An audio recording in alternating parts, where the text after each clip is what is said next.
Hey everyone, happy Wednesday. I've been getting a lot oh, I've been getting sorry, internet.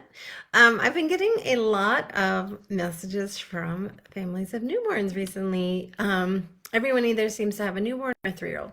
If you're lucky, you have both.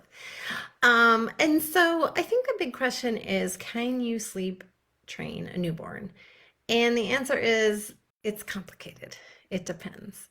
So there's a huge pediatric practice in New York City, also LA and Chicago, called Tribeca Pediatrcs, which was started by a French pediatrician, Michel Cohen.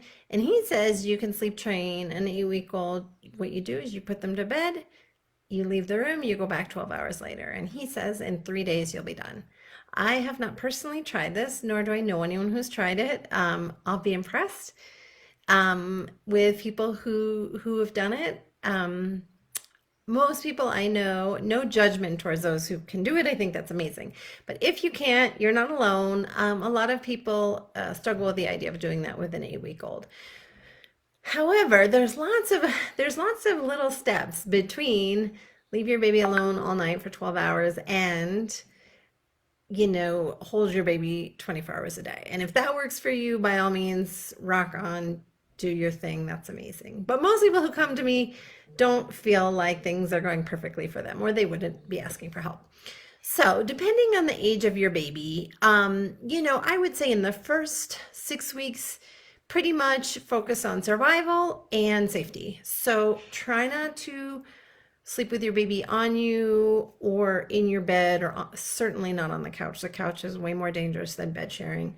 Um, if you can have your baby in a bassinet or a crib next to you and you sleep in your bed, don't worry about scheduling. Don't worry about how often they're feeding. Make sure your baby is gaining weight and is adequately hydrated, which you'll know if they're peeing and pooping. That's all. After 6 weeks, once your baby is, eating and growing well, the doctor or your healthcare provider is happy with them and their growth and everything, the basics are taken care of, then you can start to make some subtle changes without doing any kind of drastic sleep training. So the first thing that I usually recommend, and this goes against what you will hear from a lactation consultant, and I have done lactation consultant training, is to try to gently space out those feedings. By 6 weeks, if your baby is latching well, feeding well, gaining well, peeing and pooping appropriately, they don't need to eat every hour and a half or every hour. If you're having any kind of feeding challenges, please ignore me. This is not for you. If things are going well, then you can start to just gently try to stretch them a few minutes at a time. Your baby shouldn't be screaming, really upset. If that happens, please feed. But if you can put your baby up on your shoulder, walk around the house, look out the window, put them in a bouncy seat or on the floor, and they can wait a few minutes, beautiful. Because my finding is that when babies eat, every hour and a half, long term, it can make it harder for them to sleep well because their tummies really never get full. So they can't eat very much. They're having these little micro snacks. So try to stretch them out just a little bit to eventually work towards getting to at least every 3 hours between feeds. There's no hurry.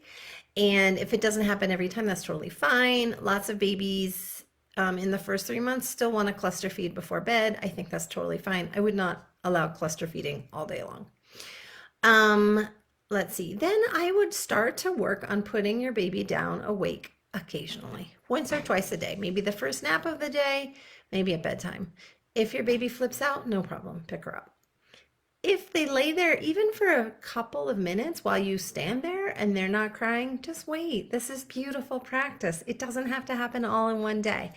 If you keep practicing this every day, within a week or two, most babies will start to learn how to settle themselves down and maybe even drift off to sleep. I would definitely recommend swaddling for this if your baby's not rolling or showing signs of rolling, offering a pacifier if your baby will take one, using white noise, making the room really dark. Basically, do anything you can to help yourself.